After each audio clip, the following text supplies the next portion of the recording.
In this video I'm going to show you how to change a hot water heater. Some of the tools you'll need are a couple of pipe wrenches, a pair of channel locks, a pipe cutter for copper, a screwdriver, a torch, flux, solder, pipe dope, and a wire brush for the copper fittings.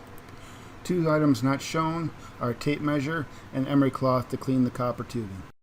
Some of the materials you're going to need are nipples for black pipe, and for a water heater it'll most probably be 1/2 inch black pipe. You're also going to need 2 dielectric unions. These are to go from the galvanized fittings on the water heater to the copper pipe. These are to keep the copper pipe from corroding from the galvanized fittings. First thing you want to do is shut the gas off. Find your gas line.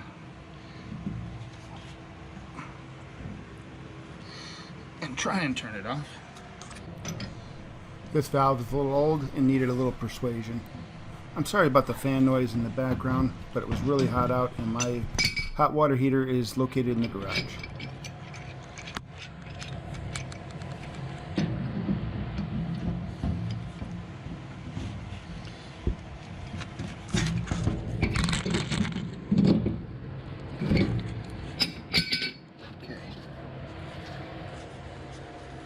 I need to move the location of the valve to the water heater, so I'm going to have to shut the water off to the house. As well.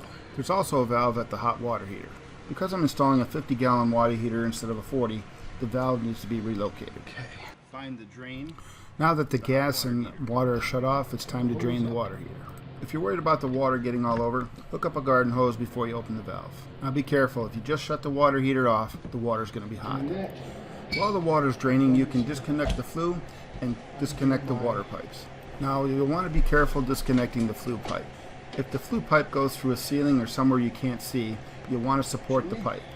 You don't want to take for granted that somebody installed this pipe with the proper fasteners. If it comes apart in the ceiling or in the wall and you don't know about it, it can cause a fire or carbon monoxide poisoning. Now I can disconnect the water lines. I have copper lines running to the water heater, so I can use a tubing cutter.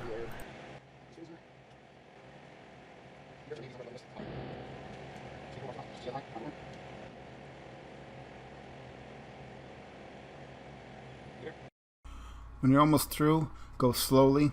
Just in case there's pressure in the line, you don't want to get hit in the face with water. Now I'll do the same to the other side.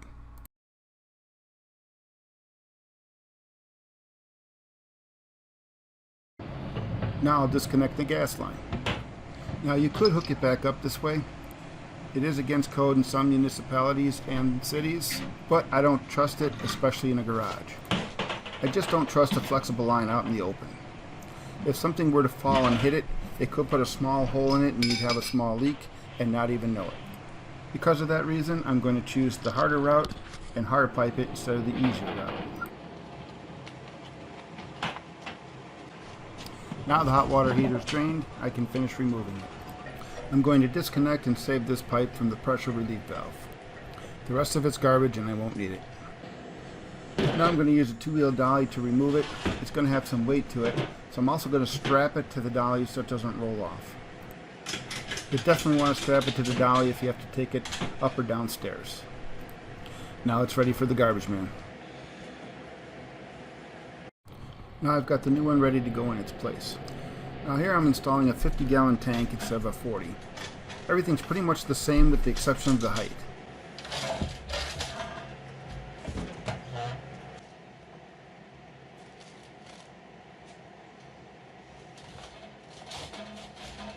Now because my water heater is in the garage and I'm worried about moisture resting the bottom, I'm going to set my water heater on blocks. Before you start hooking up the water heater, just make sure it's laying flat and not wobbling. Here I'm using a board as a straight edge, so I can take some measurements to get an idea of how much pipe I need.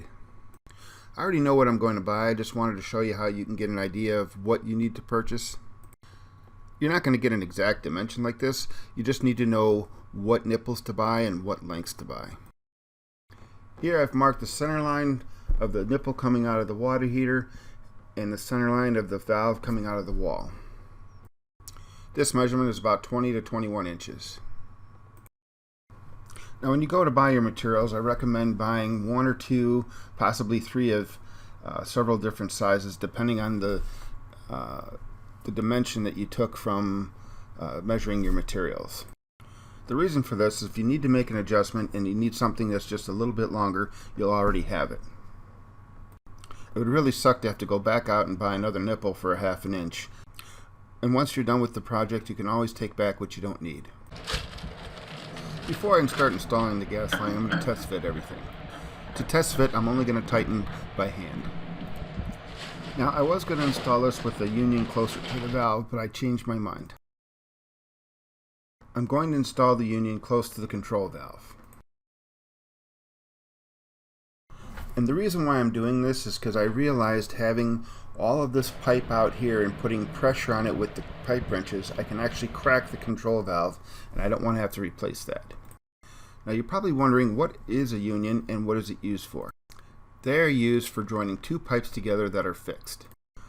So if you tried to run the gas line from the shutoff valve to the control valve, by the time you got to the last piece, you wouldn't be able to tighten one end without loosening the other end on the fitting. So here I have the union installed and a nipple on the control valve. Now I can work my way back to the shutoff valve against the wall. Before you start putting the pipes together, make sure you coat them with pipe dope.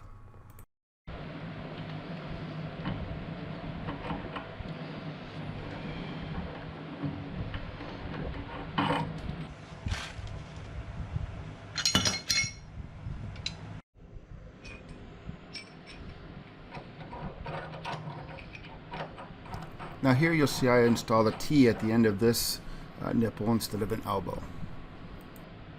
This is so I can install a drip leg or a sediment trap.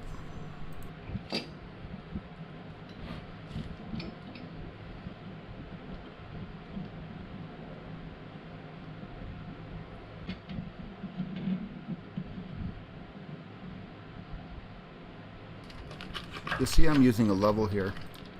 I'm just using the level to make sure I choose the right size nipple to finish the gas line. You just want to make sure the threads line up and they're not running on an angle.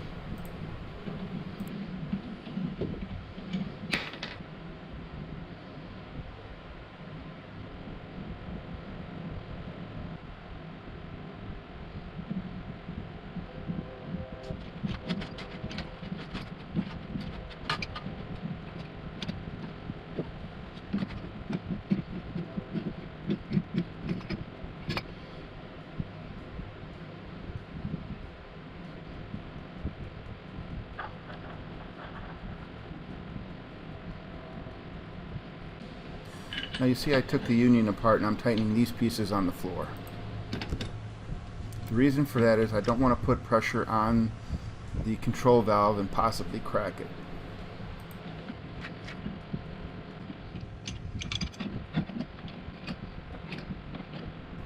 Now you can kind of see why you install a union. You'd never be able to tighten those 2 pieces without one. Now for me, there was some play in the line going in and out of the house, so I was able to line this up without having an exact measurement. Here I'm just wiping everything off because I got a little sloppy with the pipe dope. And for the professionals out there, go easy on me in the comments section.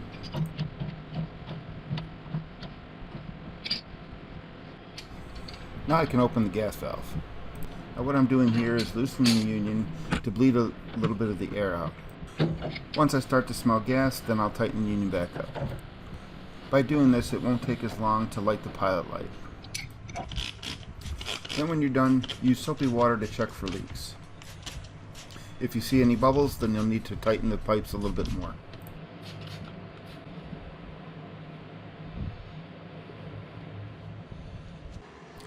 Now I'm ready to do the water pipes. Now because I'm going from galvanized pipe to copper pipe, I have to use a special fitting called a dielectric union. Now remember, you don't want to remove the fittings from the hot water heater. They're special fittings, so you'll want to add on to them. You'll see here I'm installing a coupling. You don't really need them, but Menards did not have a female dielectric fitting, so I had to buy 2 males and use a coupling to attach them.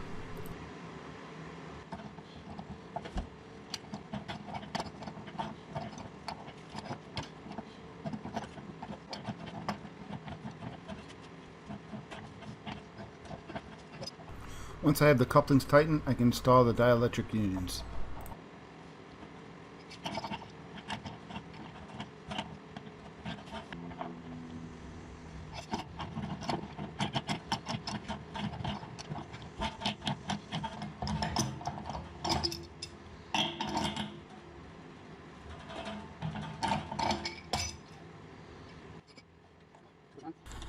Now here I'm going to temporarily install the union fitting so I can line up the copper tubing and dry fit all my parts.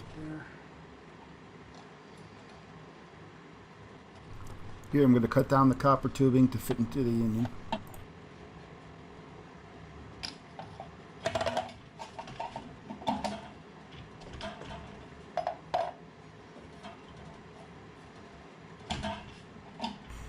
Here I'm going to cut off a little bit more off the pipe because it's just a little too long.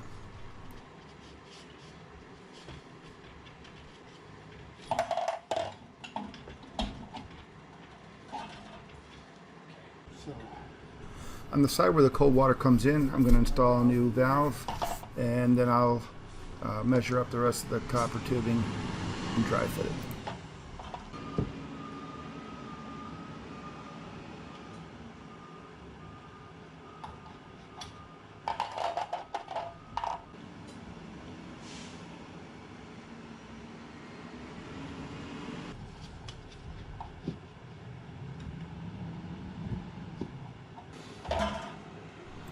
Now that all the copper's cut to fit, I will take everything apart, sand and flux everything, and then solder. Now I'm not going to get into sweating copper pipe in this video, just to keep the video short. If you want to learn how to sweat copper pipe, I've already done a video on that, so I'll leave the link in the description, or you can click on the card in the top right hand corner.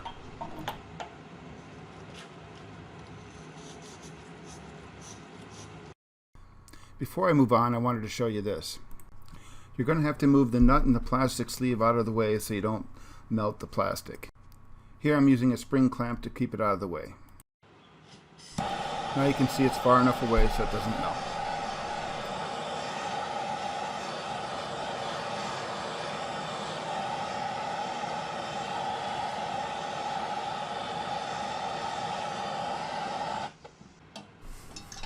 While I'm waiting for the fittings to cool down, I will work on the flue pipe. You'll see that there's a hole on top of the water heater for the pin in the flue pipe. Then there's another hole for the screws that are provided to hold the flue pipe down. Now I'll just click those into place and then screw the flue pipe down. These screws should be included with the water heater.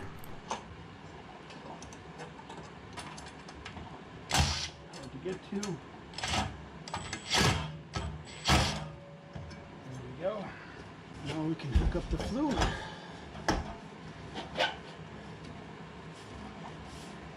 Put these washers in. Okay.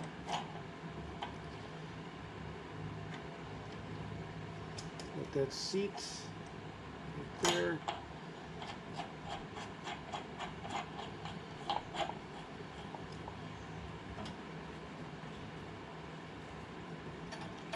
This washer in here.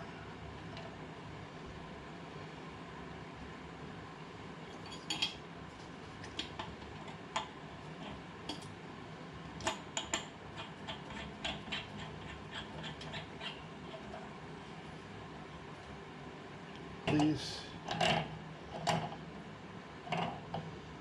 Pretty snug.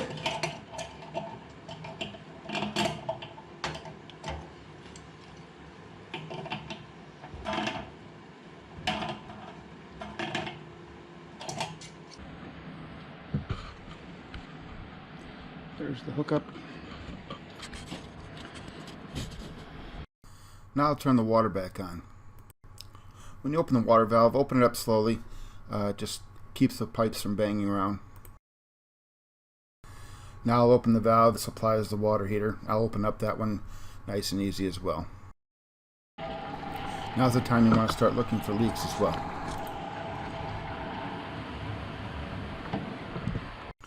Now, before you light the water heater, you want to make sure all the air is out of the lines.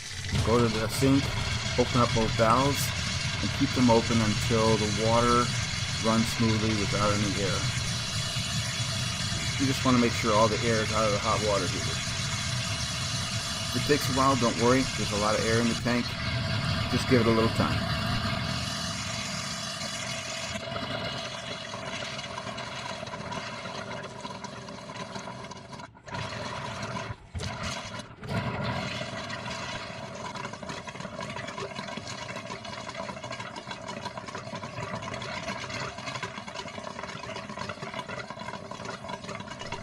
It took 1:40 seconds to get all the air out of the line. As you can see, there's some dirt coming through the line, so I'd let it run for a minute or two just to flush it all out. First, I'll take this dial, push it down a little bit, and turn it to pilot.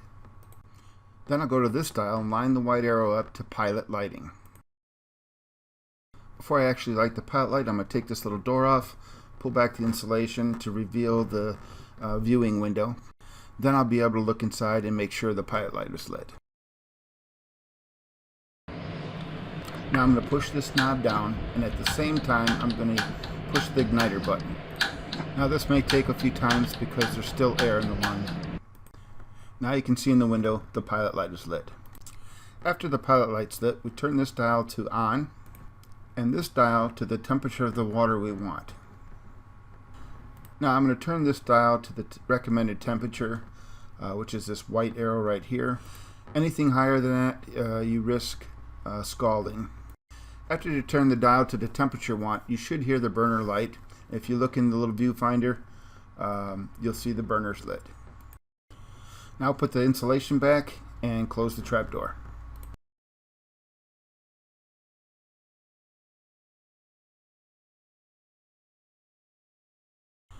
Now double check for any water leaks.